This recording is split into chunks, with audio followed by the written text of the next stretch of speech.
Hello, my name is Becky, and I was voted prettiest girl in my high school yearbook. My best friend Haley was good-looking too, but everyone knew her as the rich girl because her dad's chauffeur always drove her to school in really expensive SUVs. We were inseparable until 12th grade. That's when she confessed that she had a crush on me. I gotta admit, it weirded me out a bit. I mean, I like girls too, and Haley is pretty hot, but I just prefer boys. So I told her, "Hey, I'm not really interested in a relationship with a girl, but I hope we can stay friends." Well, that didn't work out because suddenly she couldn't keep her hands off of my body.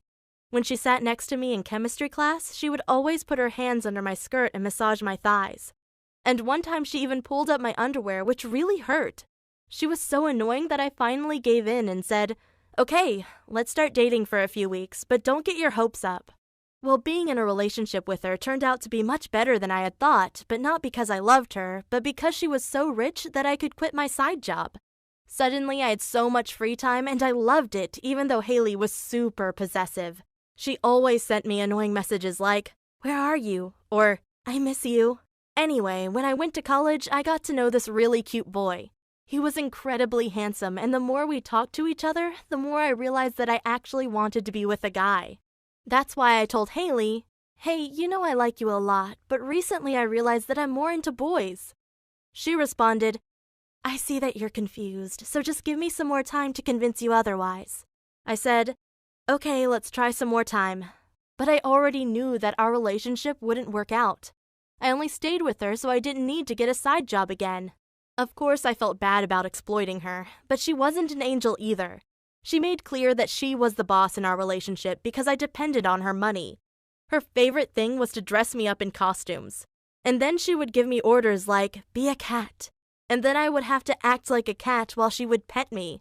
I kinda enjoyed it too, but I always had to do all the work, which was super tiring. Meanwhile, I started to spend a lot of time in college with this super cute guy, Patrick. We flirted with each other constantly, and one day he just kissed me. I said, "Why did you do that?" And he responded, "I thought you liked me. I mean, you always act like you're completely into me." I said, "Well, I do like you, but I'm already in a relationship." He responded, "What?" And then I told him about my girlfriend and how I tried to break up with her, but she wouldn't let me go. That's when he kissed me again, and this time I let him. And it felt so much better than kissing Haley. That's why I did something pretty bad. While Haley went to her parents over the weekend, I invited Patrick over to her house. At first, we were just lying in bed talking, but we quickly went further, taking off our clothes and making out passionately. That's when Haley opened the door and screamed, "You bastard! Take your hands off of her!" I gotta be honest, I was surprised that she was angry at him and not at me.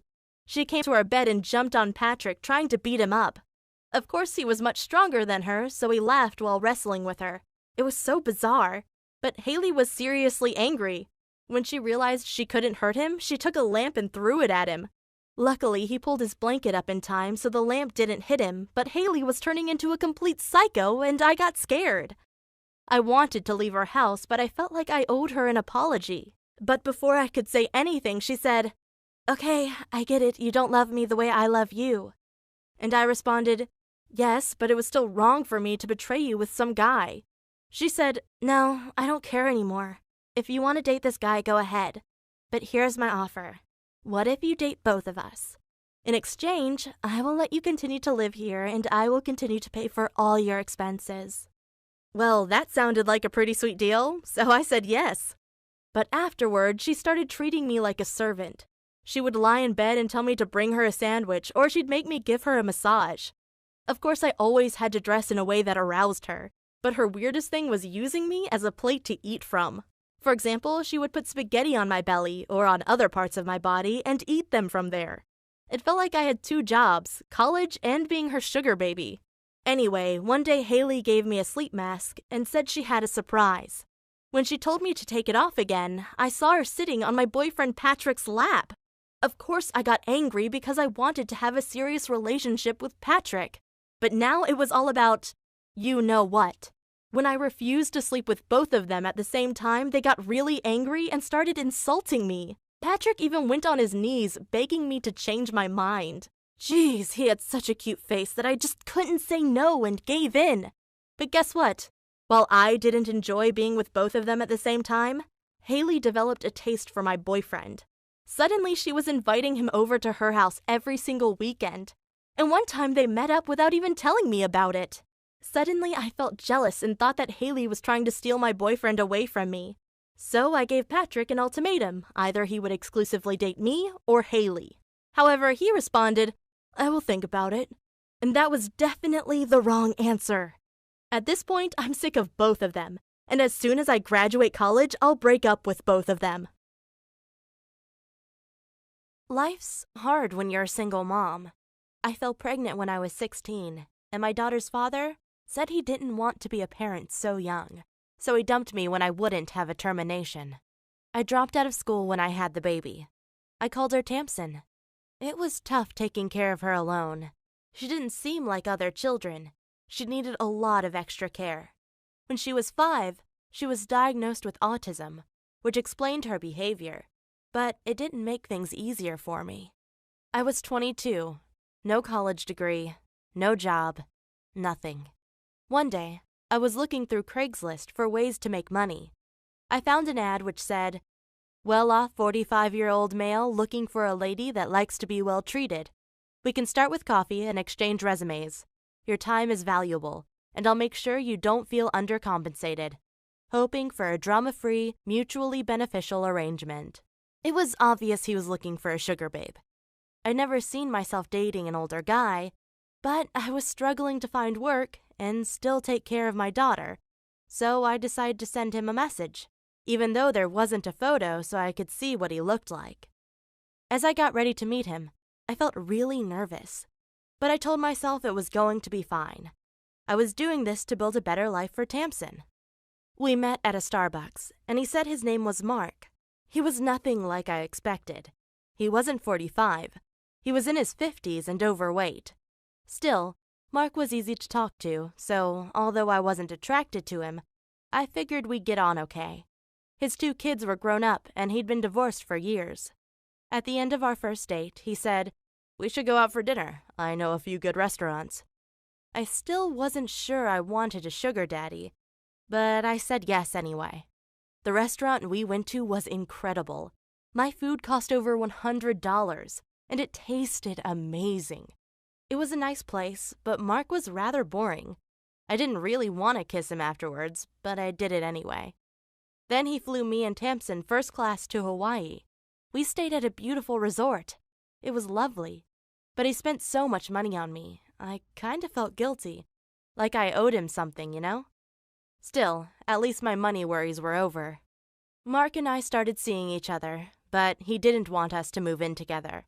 Instead, he gave me a condo in the city and just came by whenever he wanted. He paid me a $6,000 monthly allowance. He even bought me a Lexus. I gotta admit, I loved my new life. I sent Tamsin to a private kindergarten and started taking some college courses. Finally, things were turning around for me. We dated for 2 years, until he suddenly dropped me. I think he started seeing a younger woman, but all he said was, "I'm sorry, but I'm gonna end this." I didn't argue. I mean, it wasn't like there was a ring on my finger. But suddenly I had nothing. I hadn't graduated yet, and I'd never had a job. Who was going to hire me? I was so desperate. I signed up for a sugar babe website. This time, it didn't go so well. I met up with this guy. Let's call him George.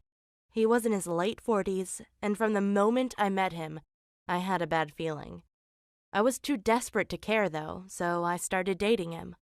He wasn't quite as rich as Mark, but at least he gave me enough money to stay in college. But he was always demanding. I came to see him whenever he wanted, and he asked where I'd been if I didn't show up straight away. If I went out with friends, he'd get really jealous. I felt like he wanted to control me. When he gave me an engagement ring after just 3 months, I knew I had to leave before I was in too deep. I texted him saying, "Sorry, but it won't work out." George went nuts. He came over and tried to break down my door. I had to call the cops to get him to leave. Yeah, he was a controlling maniac.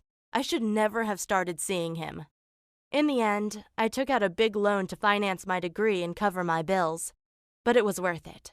Now I'm working in an office with a stable salary, and I don't have to rely on a man to take care of me. Do I recommend finding a sugar daddy? Absolutely not. It's dangerous. A lot of those guys are troubled and just want to control the women they're with. But maybe, if I was having money problems, I'd do it again. You just don't know what's going to happen.